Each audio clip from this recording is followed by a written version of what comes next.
Okay, welcome back, boys and girls, for part two of day one. I couldn't just leave off. I felt kind of rushed, so I said, let me come back and make sure that we understand the next couple of pages that we have to do. And we're still working with the same math standard, MGSE3, MD3. This is Mrs. Levine coming to you to make sure that we are understanding that our learning target and our goal is I can make a scaled picture graph or bar graph with several categories to represent data. So, back on this page here, reading and interpreting picture graphs. Let's see if I can get this over some more for you all to see. And it says you're going to, at the top, if you come back to that, read the problem. And we need this page in order to complete that next page. So read the problem below and then explore different ways to answer the questions. So we're going to use this picture graph here in order to answer the questions on the next page. Jamie asked the students in his school to choose their favorite season, and the picture graph shows how students answered, how many students chose summer and then chose winter as their favorite season.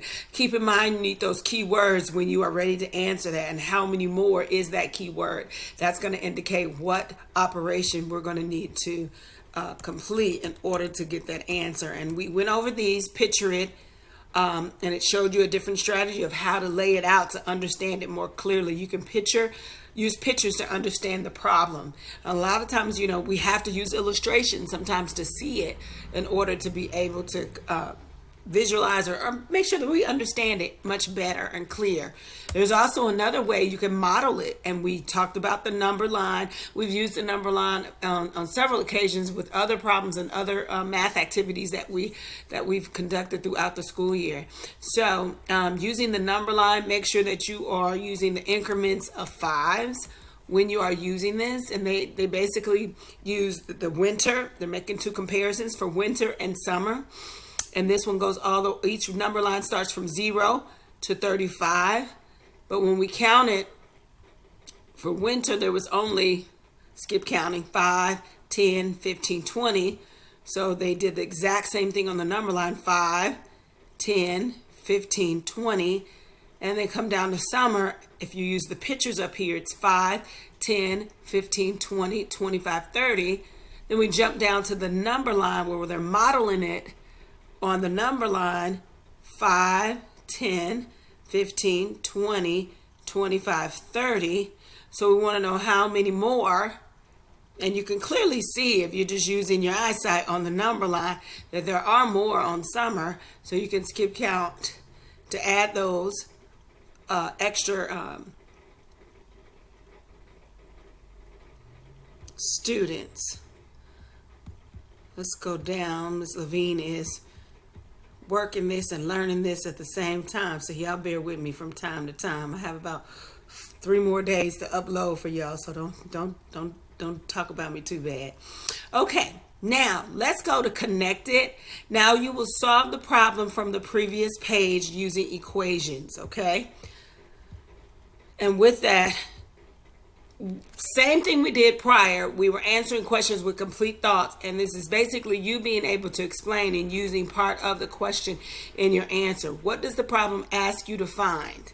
So you go back to that problem, boys and girls, and the question mark here is here at the end.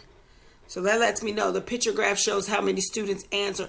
Well, I'm going to read this question. How many more students chose summer than chose winter as their favorite season? So that's what it's asking me. And that's what I would be looking forward to answering. What does the problem ask you to find? So of course I have to go back and look at that graph here to find that answer for the winter and for the summer. Okay? I'm not going to fill in these answers for you because I want you to be able to explain these. I'm going to go and see what you guys have inputted yourself. But it's going to be another explanation of you using and going back to that question and clarifying and making sure that you can pull those answers. You're going to, number 3, you're going to complete the key, and each smiley face stands for. Make sure you go back and look at the key, plug in that answer. Number 4, it says complete the table. and find the number of students who chose winter and the number who chose summer.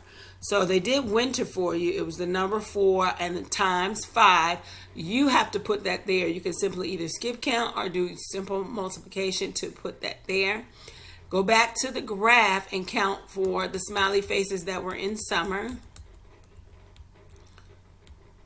And that's here. 1, 2, 3, 4, 5, 6. Go back to where you're supposed to input that answer number, and you would put 6 there times 5. Come up with your number of students here in this space provided. Number 5 says complete the equation to find how many more students chose summer than chose winter. So it looks like the operation and the keyword says how many more you should subtract. Ding, ding, ding, ding, ding. 30 minus 20 equals 10. And if you saw that going back to that number line, if you reference back, you can see there were 10 extra people. 5, 10. You see that? You get it now? So, write 10 in that line. 10 more students chose summer than chose winter. Here's another explanation for number 6. Explain why the key is important when you are solving a problem that has a picture graph. So we talked about the key.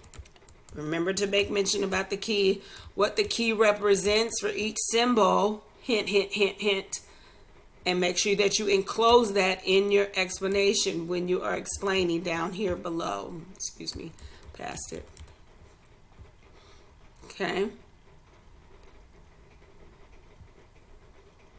Try it. Use the picture graph on the previous page and what you just learned to solve these problems. Show your work on a separate sheet of paper. So here I have on the side another sheet where you can kind of use how many students did not choose spring or summer. I'm not going to do it for you. I want you to do it yourself, and I want to see all those scratch papers. And you can be sure to upload those things as well in Teams if you would like. To give me your explanations of what you did and what operations. Show me what operations you completed in order for you to complete 7 and 8. 8 reads how many more students chose spring over or fall than chose summer. So you guys have to find out what operation using those keywords that you're going to complete. This last page that I'm going to go over with you all, boys and girls, is basically read the problem below, then explore different ways to answer questions about a bar graph. And you on the vocabulary sheet, you can go back and see what that bar graph is. And it's simply just giving you data enclosed on a graph with bars and increments with a scale at the bottom. And it looks like they're counting by ones on the bottom here. Or these are the grades, excuse me. And your scale is here on the side, the amount raised. I spoke too soon. The Hart School wants to build a new playground. The ground shows the number of dollars each grade has raised to build the playground. Grade 3, right here. Grade 4, right here. Together wants to raise $300. How much more money must they raise? So it tells you if the grade 3 stops here, and you know it's $300 they want to raise, and it stops here at this increment amount of money, what operation are you going to use to find out the difference? When I say the difference, it should be a clue, clue, clue.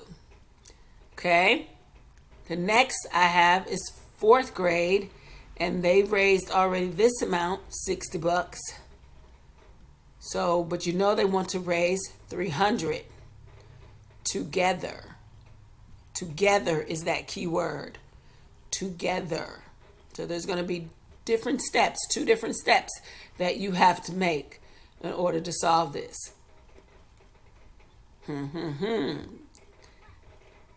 Explain it. You can use your words to explain how to use the graph to find the number of total dollars raised by each grade. Third grade, fourth grade,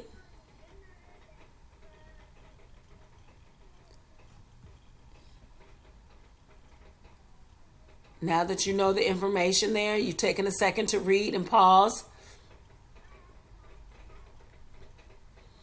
Connect it all together and answer the questions there.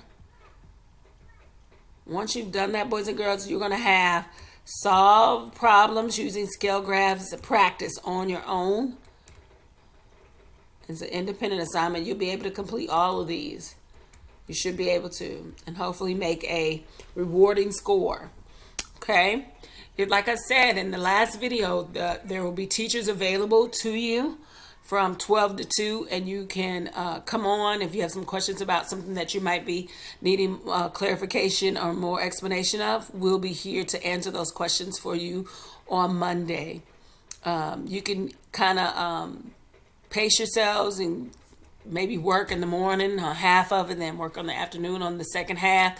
I think there's a total of 10 pages, so I would do 5 and 5, which is probably going to take you no time because you guys are so super, super smart. Alrighty, this is Mrs. Levine, and the rest of the teachers are hoping to see great outcome with your answers. Speak to you soon.